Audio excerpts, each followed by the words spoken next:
Good morning, Jim.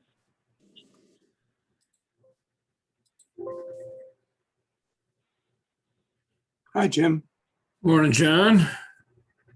Good morning, Jim. Hey, Mary. Morning, Good morning. Mary. Mary, I muted you by mistake. There, you unmuted her. That's okay. Thank you. I was trying to add your name and I muted you. Hi, you are awesome. Is John on right Yeah. now? Yep, he's here.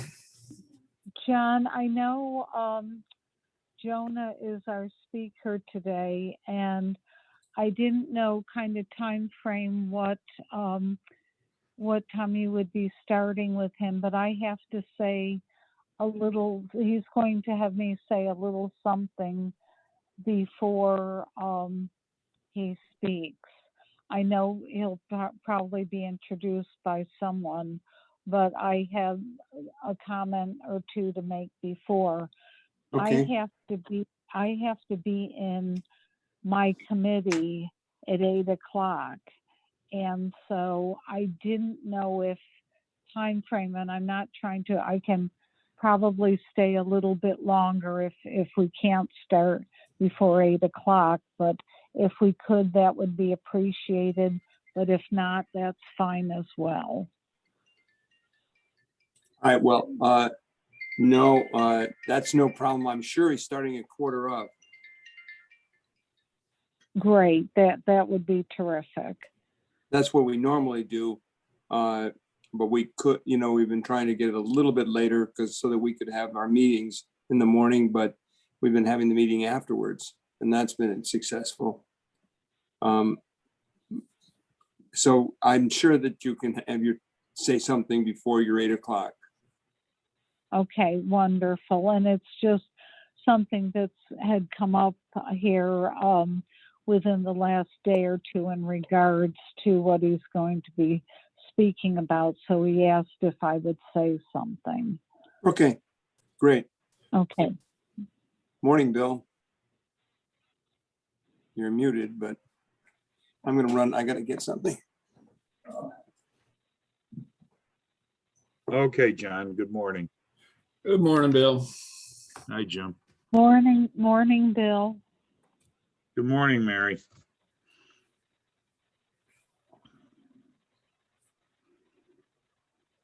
I was just watching 5 deer out my bedroom window, deciding if they were going to cross the White Creek Road or not. Oh, They wow. can watch them cross the pasture. They always bunch up at the edge of the road and wait for a car to come by, Oh, boy. Give somebody heart failure for the morning. Well, Saw a that- red fox over here in this neck of the woods over on Holden Street this morning coming in. Yeah. I have seen a number of mornings this past winter, deer coming across Dewey Street from the hospital and right into the neighborhoods. And that scares the living daylights out of me because, of course, with all the traffic going to the hospital, but, it can be as late as 7:30 in the morning. Deer herd are crossing. Yep. They must need they're food or something. around.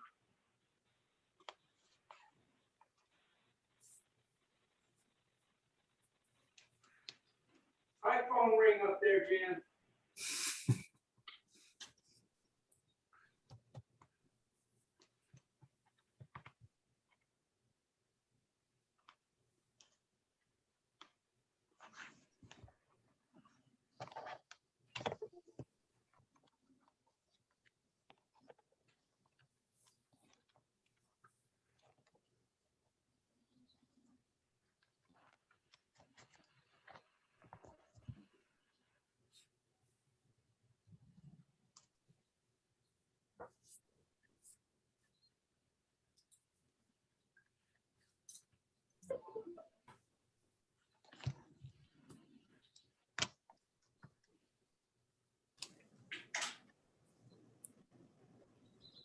I think we have a censored guest today.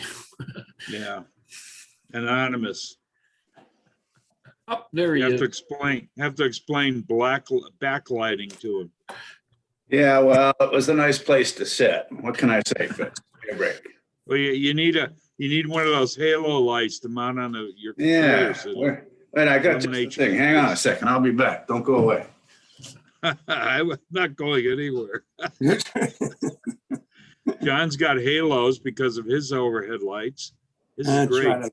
That's right. I'm gonna change that. But John always has a halo. Yeah. I don't know about that, but anyway. That's right. Yeah, that's better. Now you can That's see better. John. Now you can see John. Yeah. Let's see what Okay. Love's got here. Well, that works better. Oh, yeah. Well, it's almost better. Yeah, it's a bit better. We get to look outside.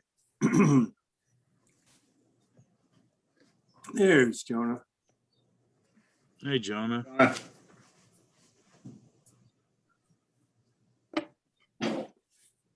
Oh. So.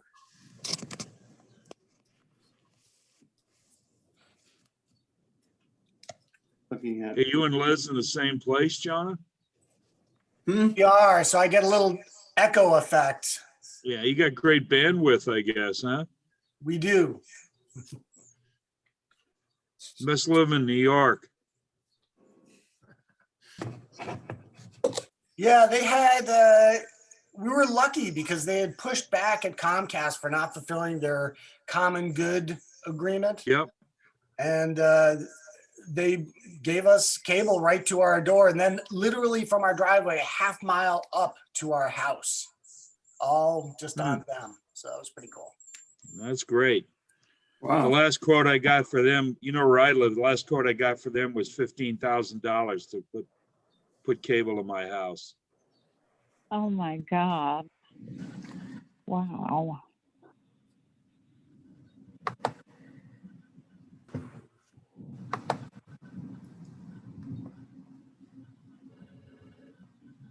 $15,000. Huh? Yep, that's for half a mile.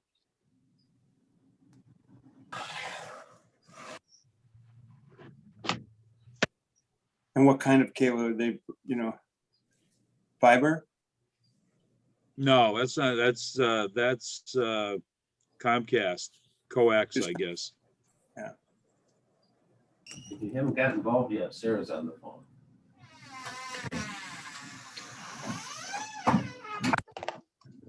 The brighter it gets, Steve, the worse your picture gets. Yeah, well, Yeah. this way you can't see what I'm laughing at you, John. He's making funny faces. That's John, how was the Farm Road Brewery? I think I saw you in the window there when I drove by right after it opened. I think it's doing well. I don't know if it's doing well, but I know that there have been people in there. It's beautiful. I went in. It's really nice. He did a nice job. He partnered with Raimundo's for the food.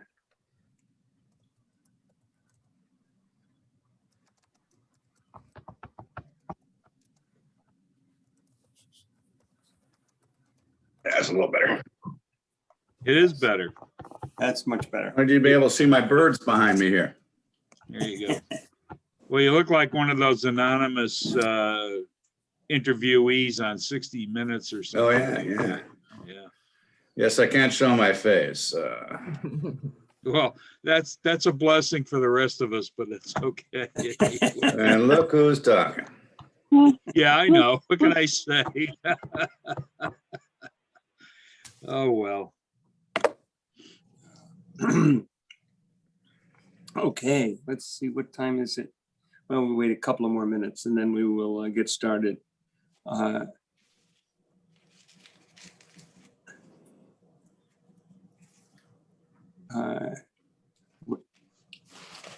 Everybody liking all this cold weather? Take it or leave it. It's been, well, skiing has been good. It was really cold there yesterday.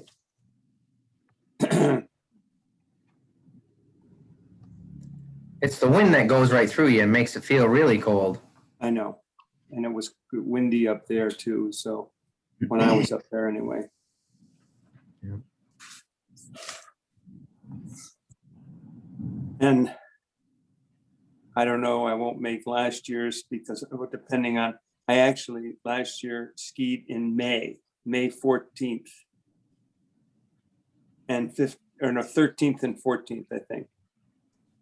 Can you imagine? And Prospect? Yeah. Well, it's not May yet. You don't know, John. You may be skiing this year too. Who knows? That's right. Well, yeah, I might be in May. We're going away in part of the middle of April. Now that we've had the vaccine. Has anybody else gotten their vaccines? Oh, yeah. Yeah. I'm old enough, John. That's right. That's right. You'd be old enough. Hey, Stephen Colbert had Ringo Starr on this last night, and I watch it in the morning, record it. And he was born in 1940, so that makes him 80 years old. How about that, huh? Wow. And he looks good. All I can say is drugs must be doing something for him. You know, he looks great. That's great. Well, he's had a pretty, unbelievable life. Yeah, to say the least. That's right, to say the least. All right. We can, now that Ron is here. Hey, Sleepy.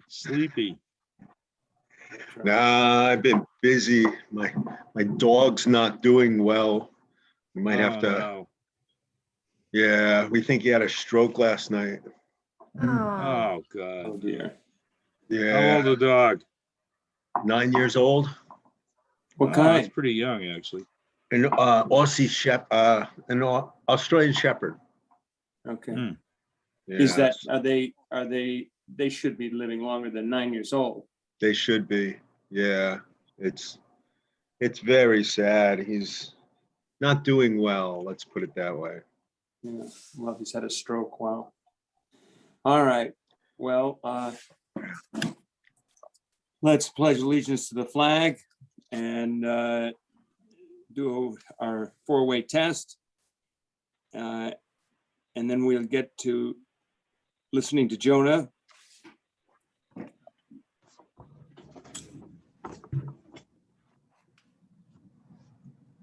All right. Ron, you start us.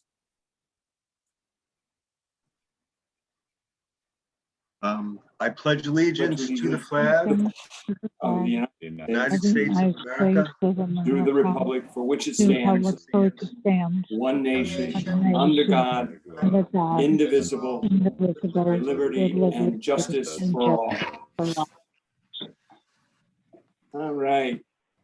And we'll get Steve to do the four-way test, Steve. except you gotta unmute yourself.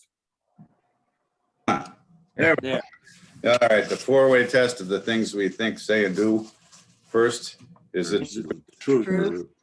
second, Second, is it fair? fair to all Fair to concerned? all concerned, Third, will it build goodwill and better friendships? better friendships. friendship, And fourth, Will it be beneficial? beneficial to to all all concerned. concerned.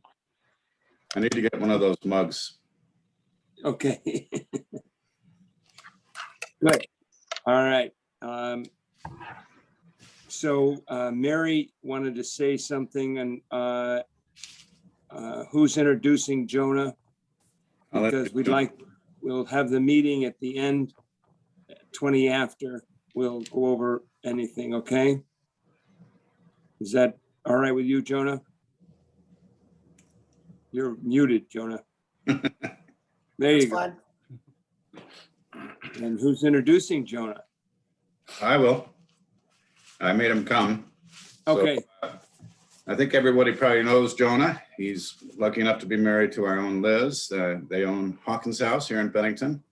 And I'd have to say that Jonah's probably as big a proponent of everything Bennington as anyone I know. Anytime there's something big going on for the town, he wants to be a part of it. He was largely responsible for getting I think he was at least, for the scenic byway designation for Route 9, actively involved in many organizations over the years here in town. And today I asked him if he, first I said, ask him if he talked about the Vermont 250th celebration, which was, I then found out he had already talked about some time ago, but apparently there are some things to update on that.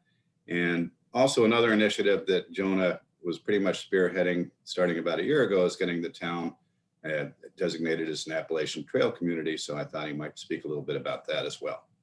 And with that, I give you Jonah. Good morning.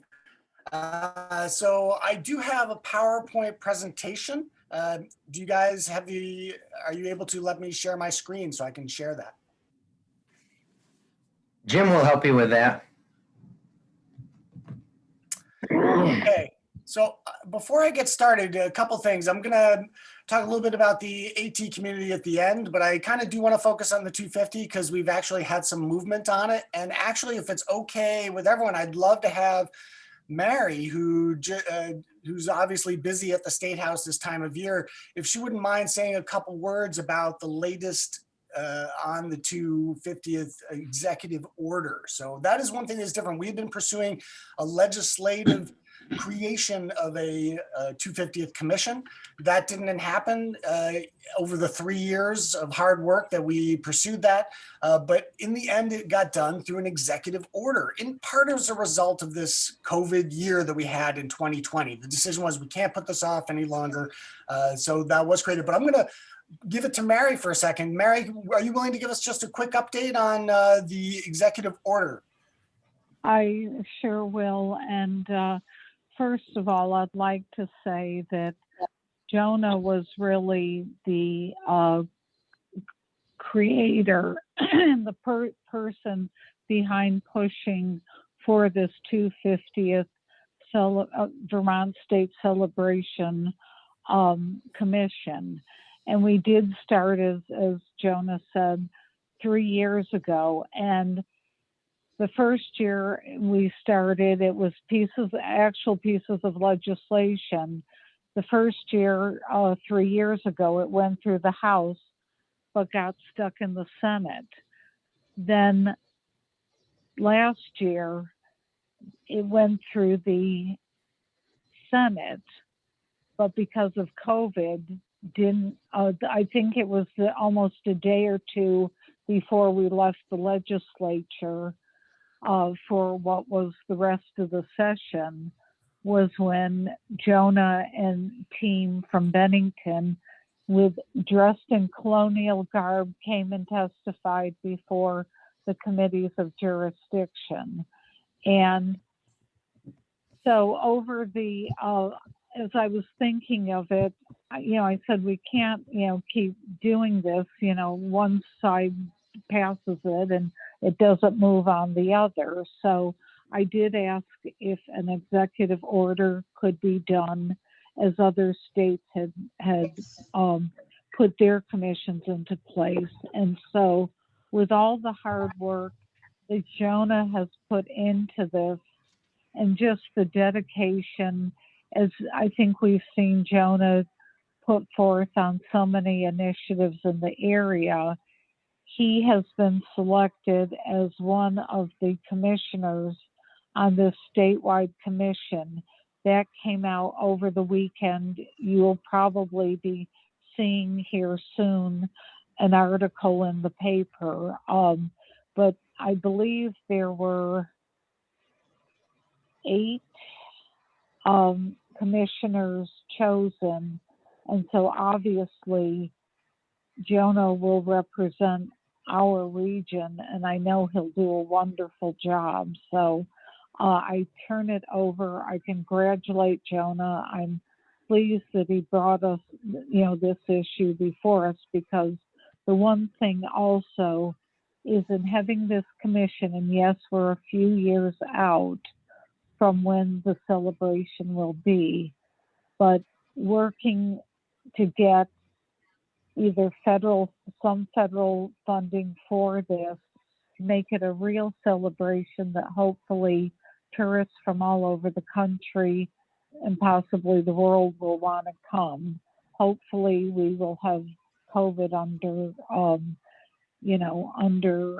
some kind of control at that point with the vaccinations. But it could be a real wonderful tourism attraction for Vermont and bringing people back. So with that, I turn it back over to Jonah, and I congratulate him and thank him for all the effort he's put into this. Thank you, Mary. So Commissioner Spivak, wow. So I'm pretty excited about that. So at this point, I'm going to start the PowerPoint. So if you have this on gallery view, in other words, you've got the Hollywood Squares things with lots of little boxes, you might want to switch it to the presenter view so that you'll get the PowerPoint in all its glory. So I'm going to share my screen here and hop over to this PowerPoint. Okay.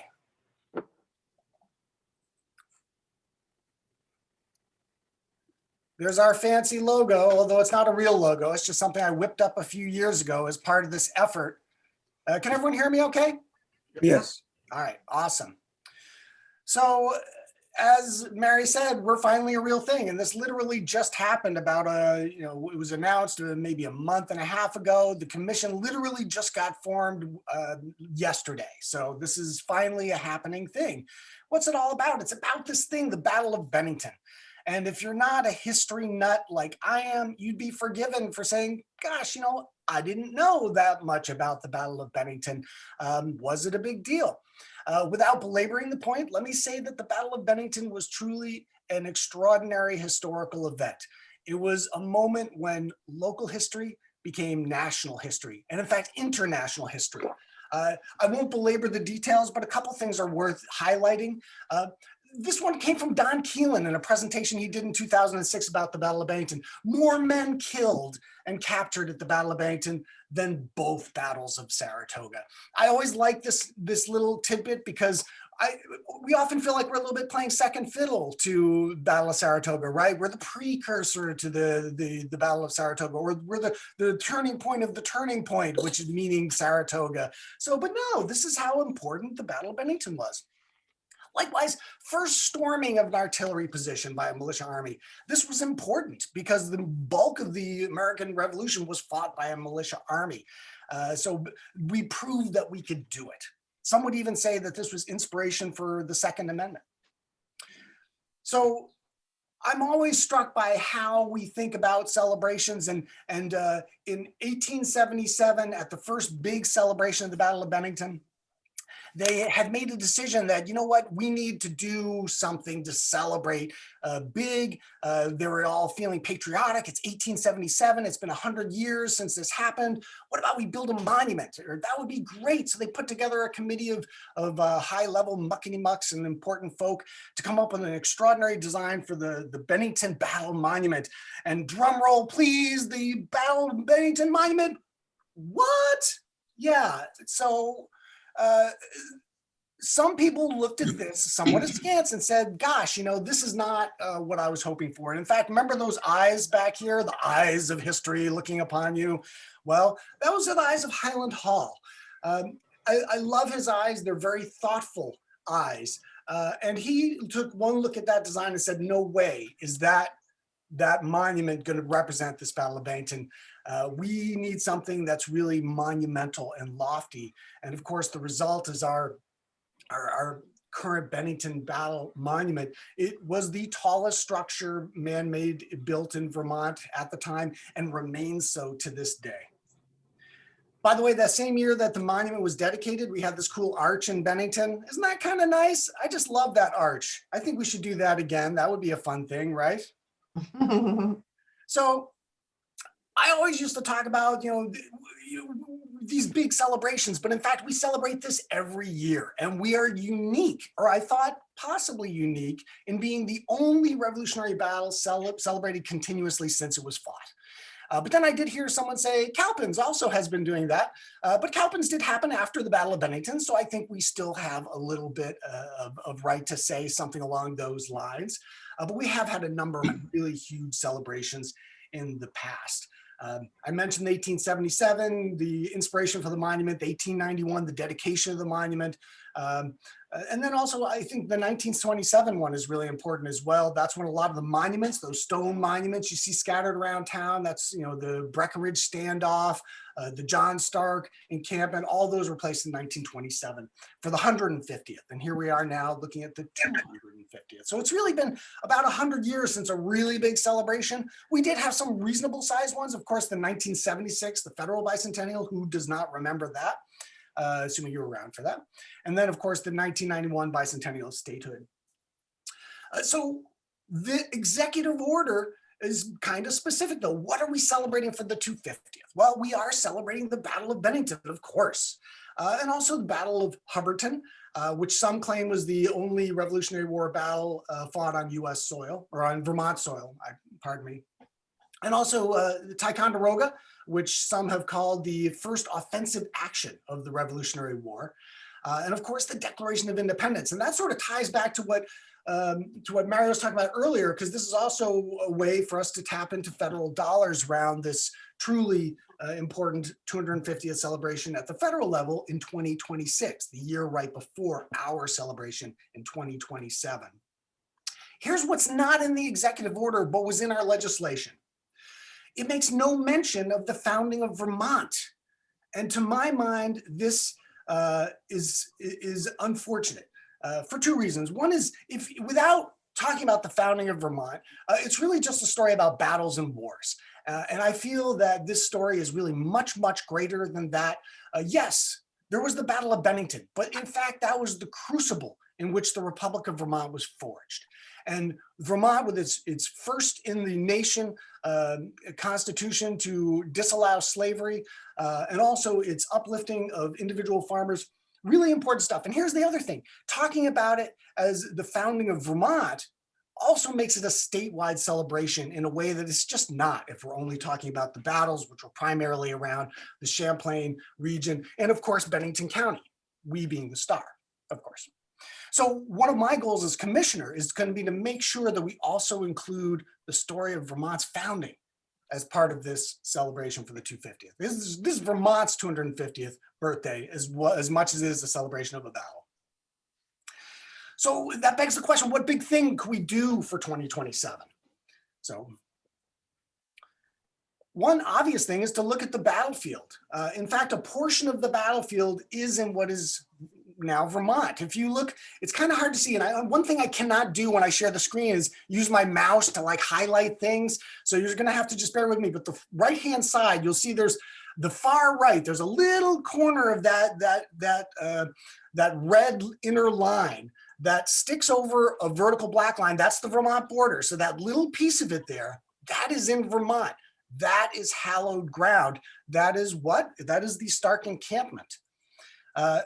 And by the way, this is a map of Vermont in 1780. And that little dot, red dot there, that is the Battle of Bennington, okay? And I love this map because it shows something pretty unique, because here's an overlay showing Vermont's current border. And as you can see, there's a little bit of a difference, right? So in this one, it shows the current border and the battlefield is just over the border. Well, in fact, as you just saw, it slightly overlaps, but it's mostly in New York. Whereas in 1780, gosh darn it, that was during Vermont's Greater Vermont period, one of my favorite periods in Vermont history, when Vermont annexed eastern New York up to the Hudson River. So that's what you're seeing there, folks. That's that extra 20 miles or so that goes up to the Hudson River. Kind of cool, kind of ballsy for Vermont to do that. So I'm always intrigued by that. And when people say Hubbardton was the only battle fought on Vermont soil, you can reply and say, well, what time period are you talking about? Because clearly for 2 years, it was certainly very much a part of Vermont. So if you're looking at the Stark encampment up the hill, this is kind of the view of the Stark encampment area. And this little sketch is by Bob Hoare, and it shows where he thinks there might have been breastworks, and we see some tents there, and that yellow arrow in the middle, that's pointing to where the current historical marker is on Harrington Road. And this is an overhead view of that same area. The yellow line to the west and north being those approximate locations of possible breastworks. We do know there were breastworks built there, by the way. He even fancifully shows some possible cannon location, because of course Bennington had some cannon. Although they didn't really figure into the Battle of Bennington, they certainly figured in at other times, including celebratory events such as the return of Ethan Allen. We shot off our cannons for that. So this land has an intrinsic value as a possible thing to do for 2027 just by virtue of its being hallowed ground. This is ground where our patriots, would have tromped around, would have stayed, would have planned their attacks, and of course were wounded, were brought back, as well as trophies. But there's another place that's hallowed, not because blood was shed there, but because we chose to make it so. This Bennington Battle Monument, which is so ubiquitous for anyone here in town, is very much our chosen way as Vermonters of celebrating this incredible story. By the way, how much do we care about this? So much so that we tore out the middle of our historic town. So this circle shows that's the monument circle, and that square box with the X, that's the monument in the center. And you see here, these are sketches of where those original houses and homes were on top of the hill before the monument was built. We tore those down in order to make way for our monument. I think that says something about the time. Oh, fun fact, at the very bottom, near where the Seth Warner statue now stands, you'll see a little box that says pillory. Yes, Bennington had a pillory. Isn't that fun? So thanks to Richard Behan, who originally created this map, and to Charles Hoare, who modified it and did this overlay for us. We know what some of the houses up there looked like. This is the State Arms. This was literally on top of the hill there in that circle where the monument was located.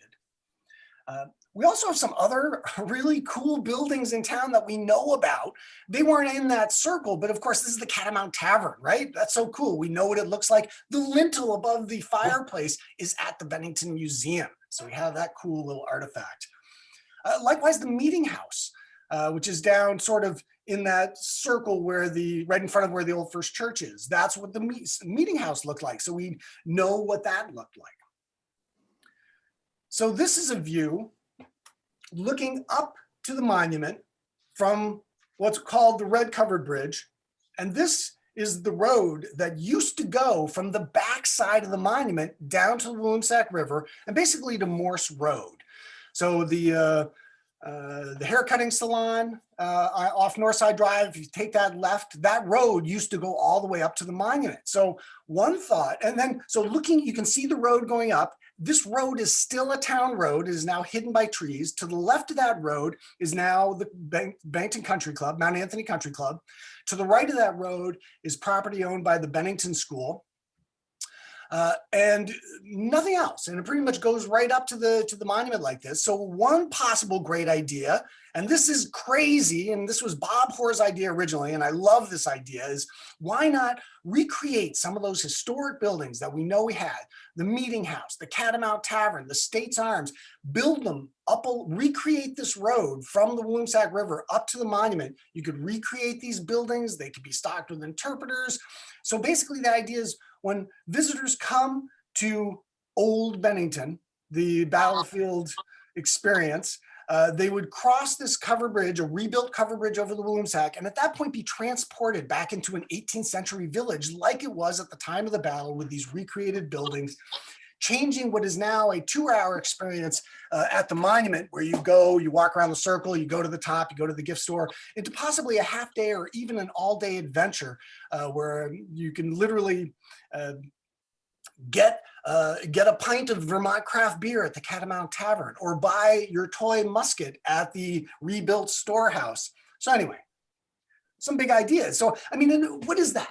All told, it's kind of like creating a new World's Fair-like site or facility for 2027 for Vermont.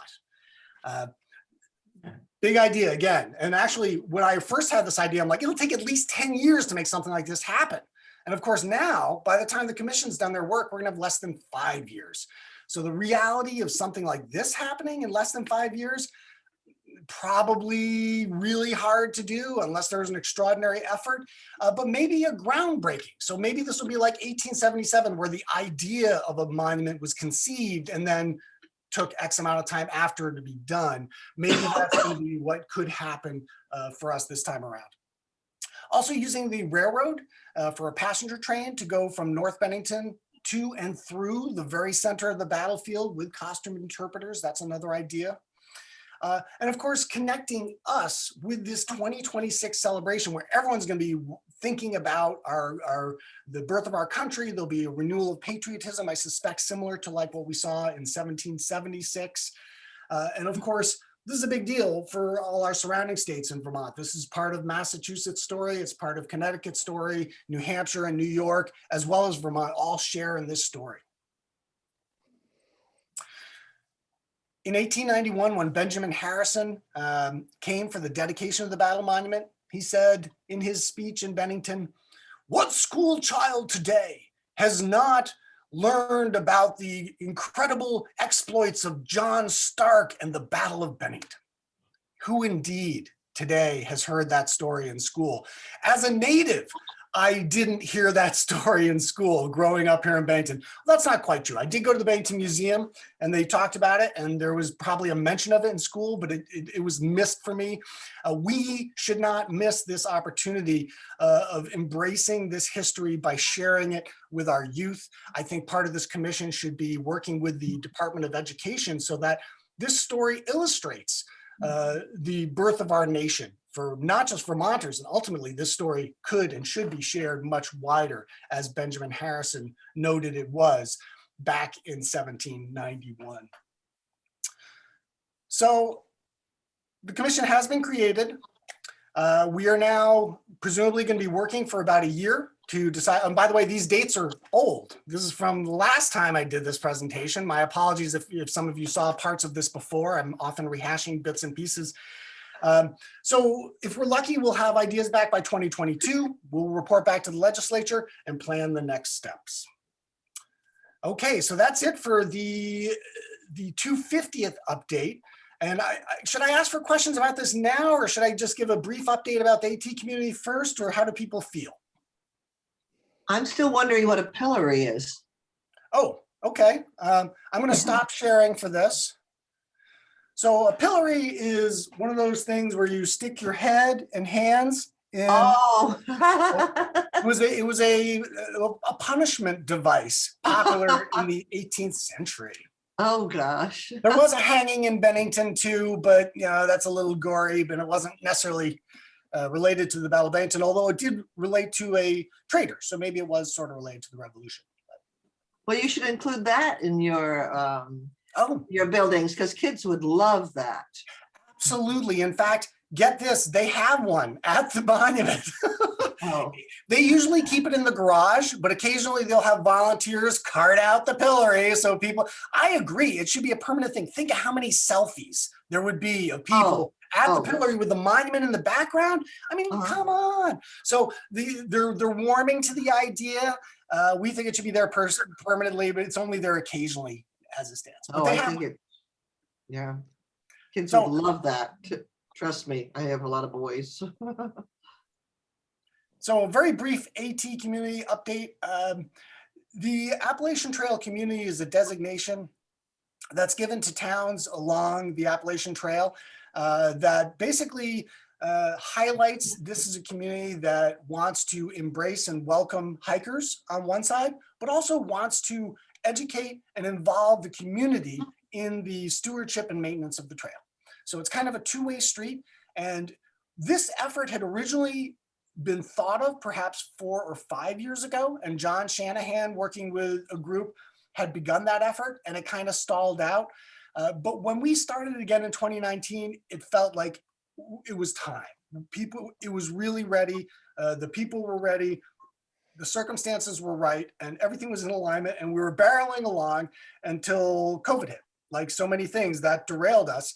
But in fact, we did receive word that we will be designated, and there's an official designation ceremony, which will happen on June 3rd virtually. And once that happens, we're officially an AT community. Bennington County, again, so much in our minds historically is very important to the Appalachian Trail. The precursor to the Appalachian Trail, of course, the first pathway through the wilderness was the Long Trail. And the Long Trail was inspired, and I apologize, I should have brushed up on this, when they had gone hiking on top of Stratton Mountain. And it was on top of Stratton Mountain with like, we should make a trail that runs the whole length of Vermont. And they did. And several years later, the founder of the Appalachian Trail, also on Stratton Mountain, says, this was such a good idea, we should extend it all the way from Georgia to Maine. So both of those foundational moments in Appalachian Trail history really happened right in our area.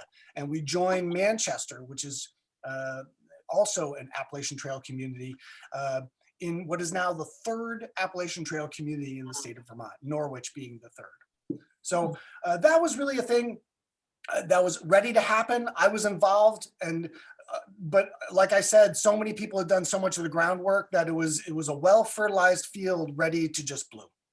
So any thoughts or questions on either of those?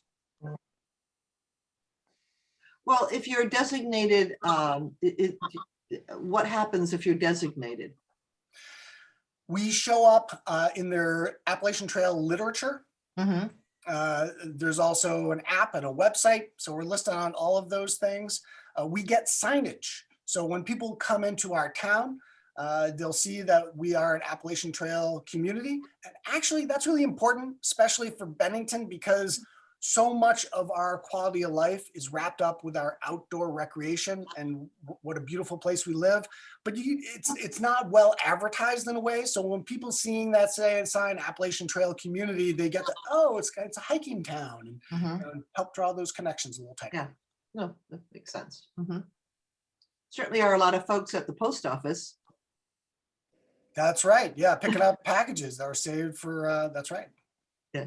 And some businesses do that, like the Woodford General Store, having them reopen with Ryan Hassett as the owner has been a wonderful blessing for hikers on the trail and also for the Greenwood Lodge up there. So for the hiking community, the businesses that cater to them are really important. And it's beneficial to the businesses as well here in town.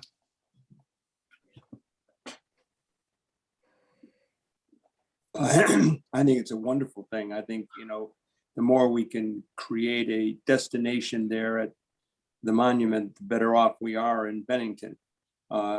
So I think it's a great thing for us to do. I also always have wondered about the cannon that didn't make it over to there. The reason I wonder is there's a swimming hole in the White Creek where there was a big metal bar that stopped it from, or created the pond. And we always wondered if somebody ever pulled that up, if that was the cannon. But I'd never done that, but I would love to try it. It's on private property is the problem. Be worth looking at though. The cannon story, I've heard the story of a cannon being dropped in, not the White Creek, but I'd heard it being dropped in the Bloomsack, which is the river that runs right through the battlefield. Although it's a great story, we know what happened to the 4 cannons that were at the Battle of Bennington, that were all owned by the British. 2 of them, one of them is at the Bennington Museum and the other is at the Vermont State House in Montpelier. And then the other 2 were used in the War of 1812. Those were the 6-pounders, and they just were lost to history after that. But the 2 3-pounders are still here with us. And that was the 2 cannons that came with bomb in the initial attack. But there was an American cannon on the battlefield. We talked about it briefly at the encampment, maybe at the Stark encampment there were cannon, but we actually recently found out, not till the 1990s, when a German diary was translated into English that talked about a surgeon at the Battle of Bennington by the name of Julius Wasmus, who after being captured and being led back to Bennington, he makes note of passing a cannon, an American cannon, on his way to being locked up in Bennington. That is huge. He also mentioned that there was a pile of roughly rounded chipped stones next to it, because of course the Americans didn't have any cannonballs and probably didn't have enough powder to shoot it, except perhaps once, maybe as a signal at the beginning of the battle, but they had it there. So we do know that there was at least one American cannon on the battlefield, although it was not used actively in the battle. We used the British cannons, though. We literally spun them around and shot them at the British after we captured them. That was one of John Stark's exploits, because of course, probably not many people there had artillery experience, but he did. The ever ubiquitous Stark, who of course was also the hero of Bunker Hill and also played an amazing role at Trenton. And then here was at the birth of Vermont. So quite a guy, our John Stark. And who wrote that great letter, which is on that tablet on Four Corners by the bank. If you haven't read it yet, it's awesome, because that's where he coins New Hampshire's motto, live free or die. It's in a letter to the veterans of the Battle of Bennington in the early 1800s. Wow. That's so interesting. So yeah, sorry, that was a long-winded answer for a brief question about a cannon in the river. No, that's great. I appreciate it. And I would like to know more about it. I like what the museum has a lot, and that it is not looked at enough, even by the visitors that go to the monument. Don't get a chance to go down and see the history of the Battle of Bennington at the museum. And I think they want to, I think they just don't know where to do it, you know? Yeah, I think if we are able to do more with the monument, with adding buildings and facilities around there, it would all complement each other and really enhance the overall experience. It's a beautiful, walkable area. It's exactly what people want to experience when they come to Vermont.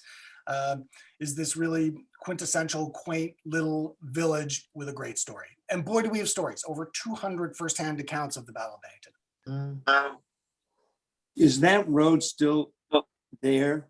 It is. I've walked it actually as recently as about a month ago, and it's wonderful. It's actually a great example of what roads looked like at that time, which is a giant rut. I mean, 18th century roads were basically hollowed out areas in the ground because of terrible erosion and whatnot. But yeah, it's still there. There's artifacts scattered around, little bits of pottery and glass and metal. It's pretty extraordinary. It goes underneath an old arm of the Corkscrew Railroad and continues down to the river. It's extremely brushy, that second part from the bridge down the river, and I've not walked that section, but the top section is still walkable. Okay. And who owns it, Jonah? Town of Bennington owns that road. They do. They do, which is pretty cool and creates an opportunity for us. So Jonah, if we were to like make a decision to clean it up and clear it out and make it available for people to use, could that be a community, volunteer opportunity? That's a great idea. That's a great idea. What better first step than to reopen the road? That would be awesome. So yeah, great idea. Do we need permission? Do we need the town's permission? I would say yes. I would say yes.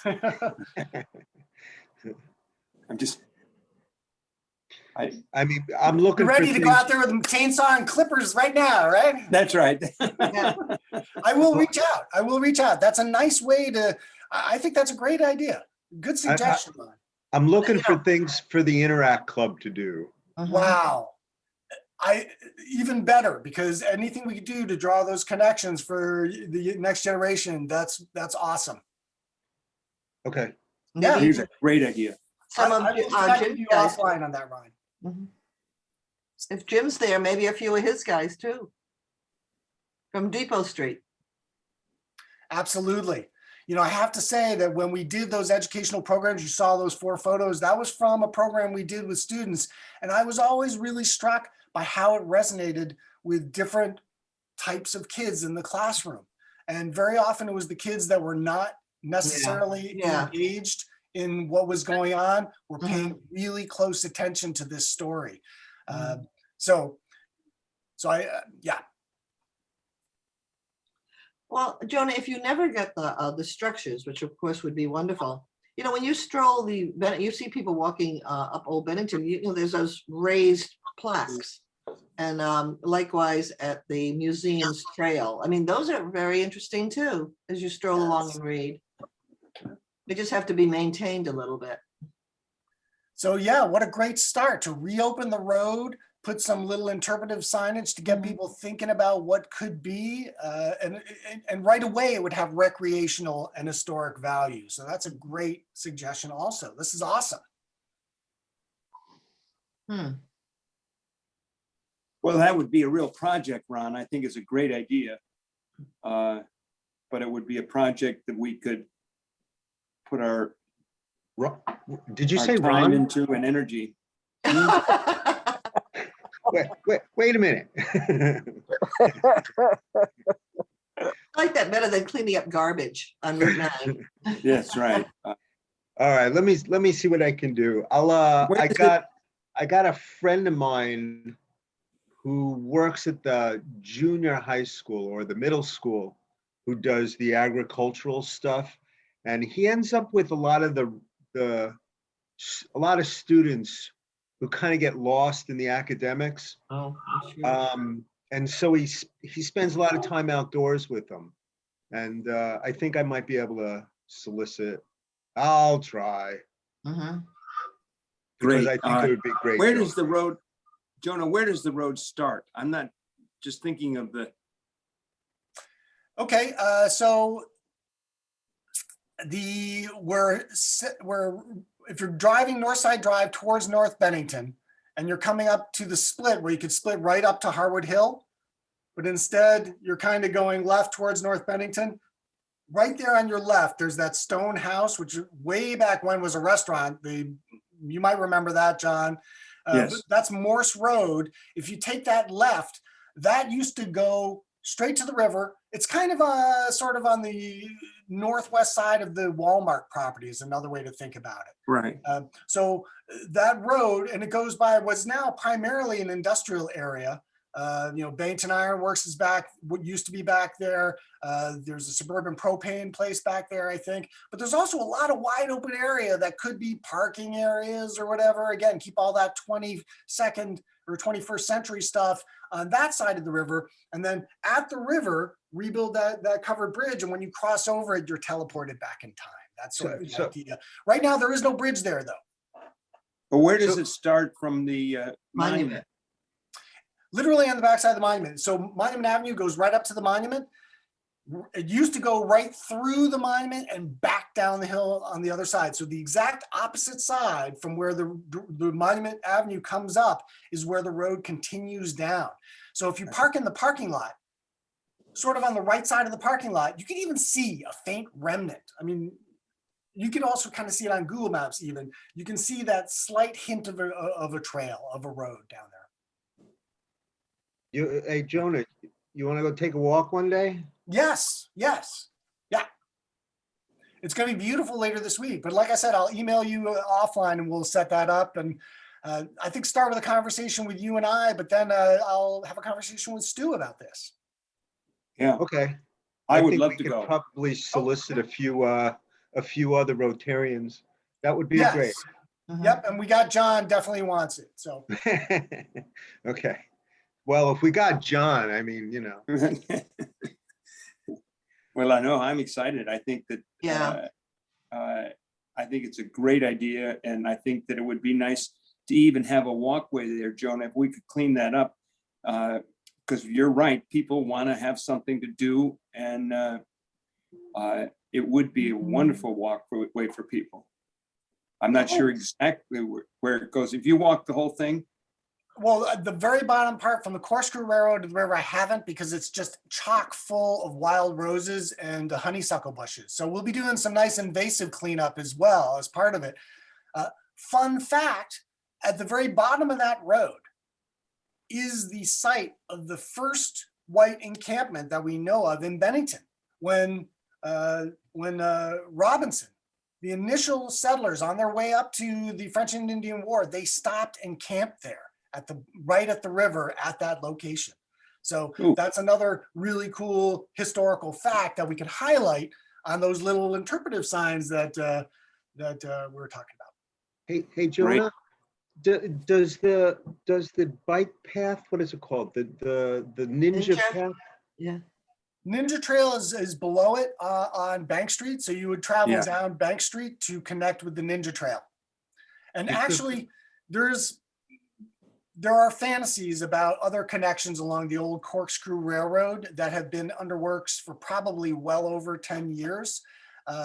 So don't hold your breath on that, but there are people looking at the Corkscrew Railroad railway bed, which we also go by as a possible walking path. And if you had that, then you would have a great little loop back to the Bennington Museum, really connecting in this nice circular way all these features on I see. Old Bennington Hill. Yeah, because that ninja trail is fun. It's just, it doesn't go far enough. You know, I mean, we run into things that don't allow us to go any further. So, okay. All right, great. That would be a climb for a bike to climb up that hill from where you're talking about. It is steep there. It's steep. It is steep. But some of these bikers, I'll tell you. They could do it. Oh God. Is You the saw some of the Corks, stuff. now they is do the up on the Corkscrew, I'm sorry, I just, I think I skied on the Corkscrew Railroad because we had so much snow this year. But isn't that on some of it on private property?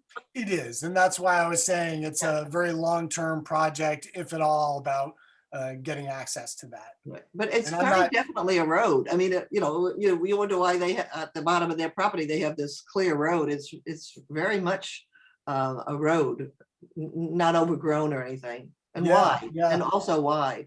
Yes, yeah, that section from Bank Street to the old road that we're talking about is been actively used by that landowner. Yeah. Mhm. So part of Now- it is wooing the landowners to the idea and appreciation of a public trail right adjacent to your home, which Mhm. people are warming up to, but in the past had made people concerned. But I think as we see the positive benefits, and in fact, they usually increase the values of adjacent properties rather than decrease, but that has been a concern in the past. So anyway, don't scare anyone with talk about the Corkscrew No. Railroad, because I know won't. that people are working on this, but it's because of, as you say, it's private lands, it's being done in a very Yeah. sensitive way. Mhm. But the road going down there is town road. The town road. Right. Okay. Which may be a shock to some of the landowners there, but in fact, I did verify that. But yes, I suspect some of the landowners might feel like it's private property, but it's not. Okay, great.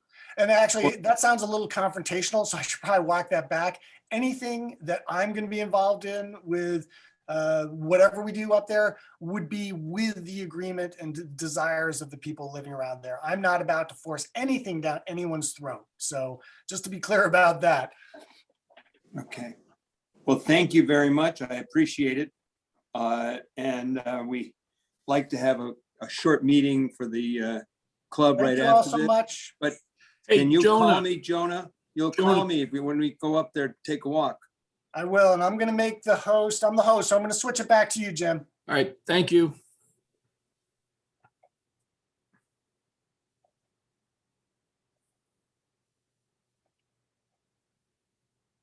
Okay. All right, you're all set. Bye, everyone. Thanks. Bye. Bye, Joan. Thank you. Thank you. Thanks, Jonah. Okay. Well, that was a great talk. That was really nice. And he certainly is enthusiastic about it. It certainly is. Walking history book of Bennington. Yeah, I learned things I didn't know at all. First of all, I didn't even know there was a road there. I had no idea that they had designed that. And I would love to do it, Ron, if you can. I'd love to go up there and walk that road. Yeah, I've been working with Jonah for the last like 3 or 4 weeks. He's helping me do some work. So it'll be easy for me to initiate that. Okay. Yeah. And I'd love to see us make a project of it if it's Yeah. possible. Let's build a bridge. Oh, yeah, that's right. Build a bridge. Been No there, done problem. A couple of quick things before we leave. What is happening next week? TR, you're on mute there. Jenica has arranged for us to speak with a gentleman from the Bennington Historical Society. Oh, good. Who's that, Jenica? Remember his name here? Mike McDonald? Oh, McDougall? McDonough? Yeah. There you go. Because they have all those new signs in town and, you know, some other projects going on. So I thought it might be interesting. Okay. Well, that's great. Okay, so I'm just checking in for, you know, to know about next week. Is there any other business to be had? Jim, when should we get out our dues? I'll have that done. I'll have that done this week. I'll send it out to everybody. Okay, good. I haven't got those coffee cups over to you, TR, but I'll try to do that today. Okay. And Jim, we got to sit down because I actually would like to, I'd like to order some more because we're almost out of them. And I think it's great. What? I can take care of that, John. Oh, you can? Okay, great, TR. That'd be great.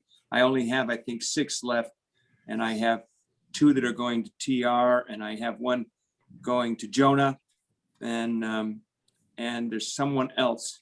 I have to go look it up that I owe 1 to. Yeah, do you have the info on that? I could probably find. I have an old catalog, but if you have a more recent source within the last 3 or 4 years that you've ordered stuff. Yeah, let's try that because it's super easy because then you just send them. They just copy the order basically from last time. I probably have an old invoice that I would have paid it through. I could find it. Okay. Okay. All right. Is there anything else? Thanks, guys. Thank you. It was a pleasure, as usual. I enjoy it very much. Yes, all very these much. speakers. So Thank you for arranging it, Steve. All right. thank you. Good to see Steve here. Goodbye. Bye, everybody. Bye, everybody. Ring the bell.